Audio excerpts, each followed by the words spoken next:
It has now been a full week going into the eighth day of Operation Epic Fury, so I figured we should go ahead and do a week in review. At the start of the week, we kicked off the operation with Decapitation Strike, taking out 50 top Iranian, or rather IRGC leaders, to include the Ayatollah. 43 of their naval vessels have either been completely destroyed and sunk to the bottom of the sea or damaged and considered inoperable, to include their mother drone ship. Over 3,000 targets have been successfully destroyed. This is everything from headquarters to communication nodes to supply trucks, up armored vehicles, airplanes, runways, ballistic missile launcher sites. CENTCOM has reported that their ballistic missile launcher capability has been degraded by 90% since the initial phase of the war, and their drone launch capability has been degraded upwards of 83%. This map only discusses immediate retaliatory strikes in the last 24 hours across the Middle East, but in total, the IRGC has launched approximately 2,500 retaliatory strikes.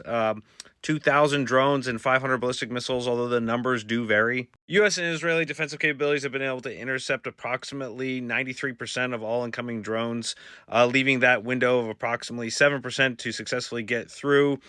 Many of those have also then missed their targets, but there have been some significant targets that the IRGC has been successful at striking. Key of which is the AN-TPY-2 early warning tracking radar system for the THAAD missile system. I believe this image is the one from the Al Udeid Air Base in Qatar, and there was follow-on damage to that base as well. And this is what happens when the drones are successful in getting through our defenses. This does punch a hole in our ability to detect, track, and target incoming ballistic missiles. This image talks basically about the THAAD missile system, and this would be kind of the hole it's punching in. But to attack these drones, we have a myriad of defensive layered capabilities to also stop these drones, but we also have to have those defenses in place, or there are gaps, and the IRGC will exploit them.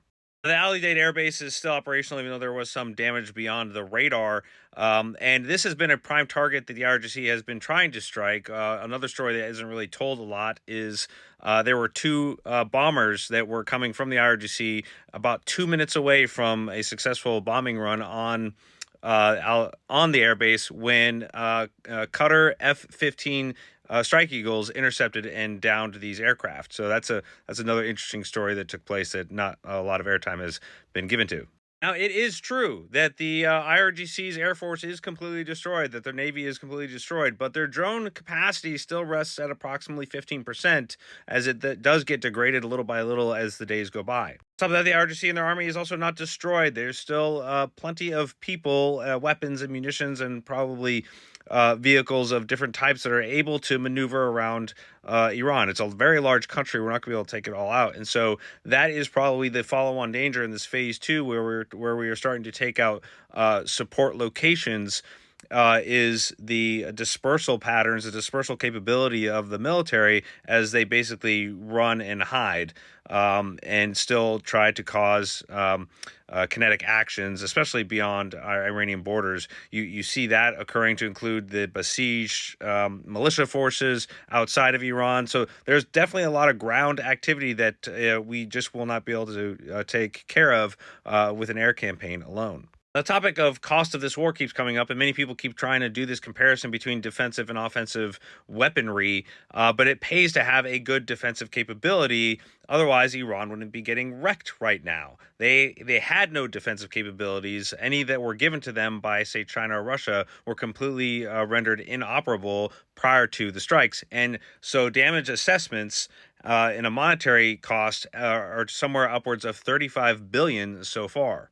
And operational cost to the United States after 7 days is approximately 6.2 billion. If you factor in damage, specifically the THAAD radar systems, which I think were also taken out in Jordan, then you're looking at something more of upwards of 8 billion. That 8 billion is definitely a rough estimate, so don't hold me to that. Now, these integrated air defense systems that we do have, the keyword integrated, we do have redundancy measures to cover gaps that are created by the loss of these radar systems, but it does degrade our response time and our response capability. So that is possibility a hole that the IRGC is looking to punch through with the remainder of their ballistic missiles and or drones. Earlier this weekend, the president of Iran, who has managed to survive somehow, came out and said they apologized to their neighbors and that they will no longer attack them for hosting U.S. military bases so long as there are no more attacks coming from those U.S. military bases directly into Iran. Now, the commanders of the IRGC forces have not gotten this message because they continue to attack their neighbors. So there's a bit of a communication issue there.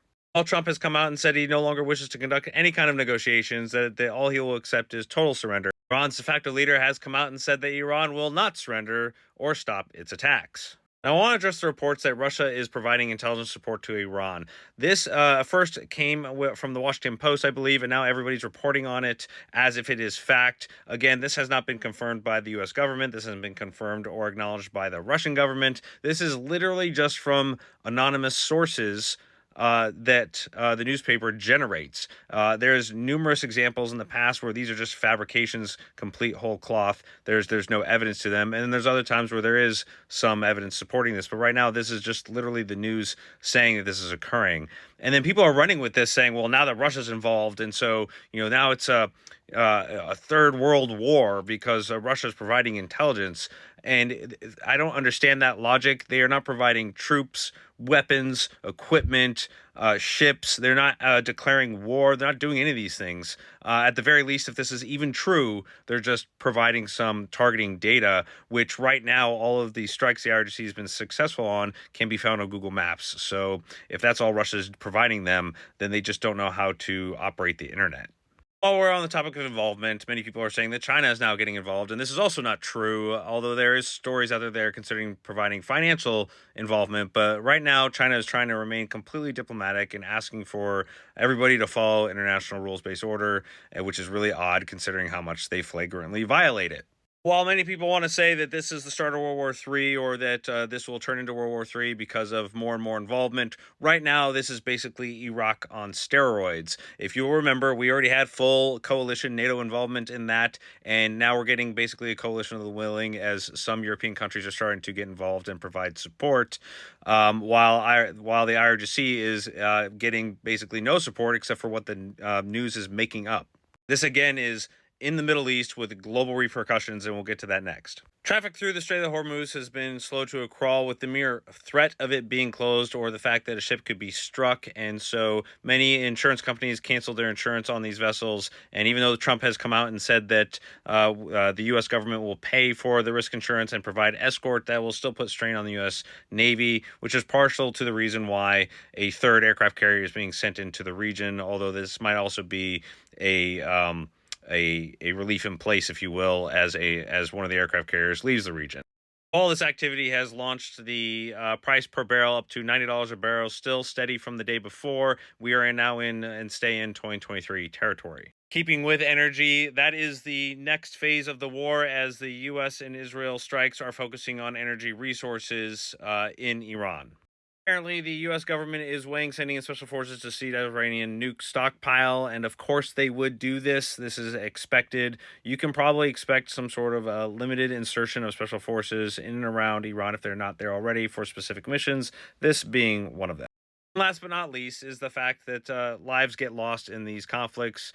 We had 6 service members lose their life early in this conflict, and President Trump paid their respects this weekend as they were being moved into Dover Air Force Base for their final destinations. On top of that, it's estimated that there are about 1,000 lives lost, primarily from the IRGC.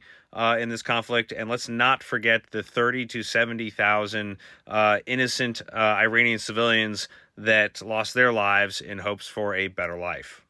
Overall, we are 1 week in, and we are vastly ahead of the timetables set forth. We are now entering phase 2, which probably shouldn't happen for another week or two, and we are seeing a future where there will not be an IRGC in charge of Iran, but rather its people. It's possible. We just gotta stay the course.